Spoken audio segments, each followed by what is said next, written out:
আজকে আমি জুমার নামাজে বলে যাই, আমি কোনোদিন থাকতেও পারি নাও থাকতে পারি। আল্লাহ রব্বুল আলামিন কত সুন্দর করে বলেন, লা ইন শাকারতুম লাযিদান্নাকুম ওয়া লা ইন কাফারতুম ইন্না আযাবি লাশাদীদ। এ যে বান্দা বান্দিরা, আমি আল্লাহর নিয়ামত খাইয়া নিয়ামতের শুকর আদায় করবি, আমি আল্লাহ তার জীবনের গুনাহগুলো মাফ করব, এক নাম্বার।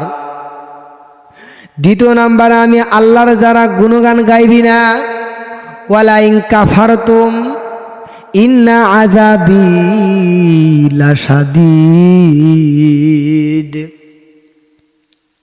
আমি আল্লাহ তোকে শক্ত আযাবের ভিতরে গ্রেফতার করব, আমি আল্লাহর জাহান্নামে তোকে পুড়ে মারব। আহারে আমার শ্রোতা ভাইরা, যারা জুমার নামাজে বয়ান শুনতে আসছ, অন্তত একটা কথা শুনিয়া নাও। জীবনে বাজান যাই করেন, জীবনে বাবা যতই গুনাহ করেন, যতই ফাজলামি করেন, যতই মস্কারা করেন, আপনাকে মেনে নিতে হবে কখন জানো মালাকুল মাউত আইসা যায়।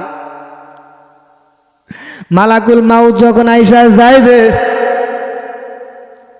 তোমার আমার সামনে যখন উপস্থিত হইবে, মালাকুল মাউত নবীর সামনে যখন উপস্থিত হয়ে যায়,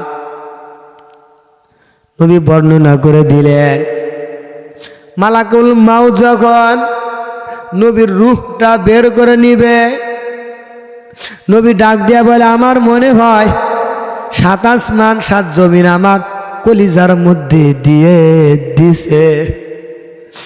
বেনামাজির রূহটা কিভাবে বাইর হবে? বুখারী শরীফের ওয়াকিয়া ঘটনা বুখারী শরীফের মধ্যে সুন্দর করে বর্ণনা করে দিয়েছেন। আল্লাহ রব্বুল আলামিন মালাকুল মাউতের হাত দ্বারা,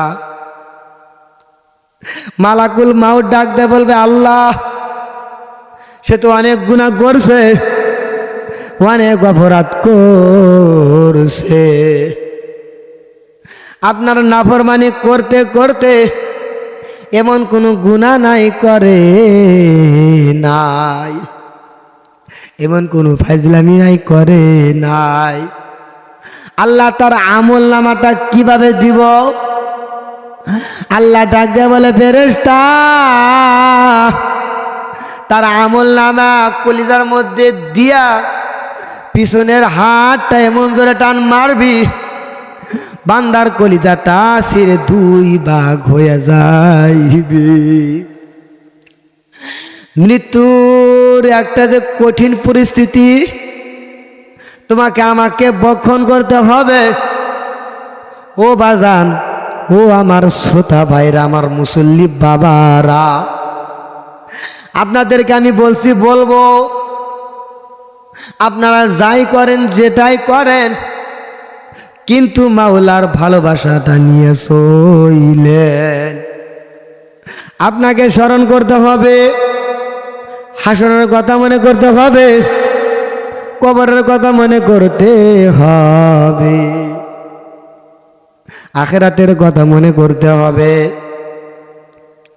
আজকে যারা খুতবা শুনতে আসছো, অন্তত একটা কথা শুনিয়া নাও, যদি তোমরা জীবনে বাঁচতে চাও, সুখীময় জীবনটা যদি তুমি চাও, আল্লাহর কোরআনটা ধরো, আল্লাহর কোরআনটা মানো, 5 ওয়াক্ত নামাজ পড়ো, 5 ওয়াক্ত নামাজের পাশাপাশি আল্লাহর দরবারে কান্না করো, গুনাহ ছাড়ো। ওই গুনাহগার বান্দার হাতটা সামন দিয়ে ঢুকা দিয়ে 5টা আঙ্গুল যখন বাইর করবে, গুনাহগার আল্লাহকে বলবে, আল্লাহ বাঁচাও বাঁচাও বাঁচাও। আল্লাহ বাঁচাও, গুনাহগার বান্দাকে সেদিন ছাড় দেওয়া হবে না। এজন্য বাজান আসেন আল্লাহর দরবারে কান্না করেন। দুনিয়াটা হাসার জায়গা নয়, দুনিয়াটা গান বাজনার জায়গা নয়। এজন্যই বারে বাড়ি আলা নাই রে বাড়ি, নাই রে দুনিয়ায়। বাড়িওয়ালা থাকবে না, বাড়ির সব কিছু থাকবে, তোমার ব্যাংক ব্যালেন্স সব থাকবে, টাকা থাকবে, পয়সা থাকবে, রূপা থাকবে, স্বর্ণ থাকবে, তোমার ভাই থাকবে, তোমার মা থাকবে, তোমার বিবি থাকবে, কিন্তু তোমার জান পাখিটা থাকবে না, তোমার রুটা থাকবে না। ও বাজান, কবরের আযাব কিন্তু সহ্য করতে কেউ পারবে না। আল্লাহ কোরআনুল কারীমের মধ্যে বলেন, ওয়া মা ইয়ামাল মিসকালা যাররাতিন খায়রান ইয়ারা ওয়া মা ইয়ামাল মিসকালা যাররাতিন শাররান ইয়ারা। এক জাররা পরিমাণ যদি কেউ গুনাহ নিয়ে কবরে যাও, দুই পার্শ্বের মাটির চাপ এমন জোরে মারবে গো।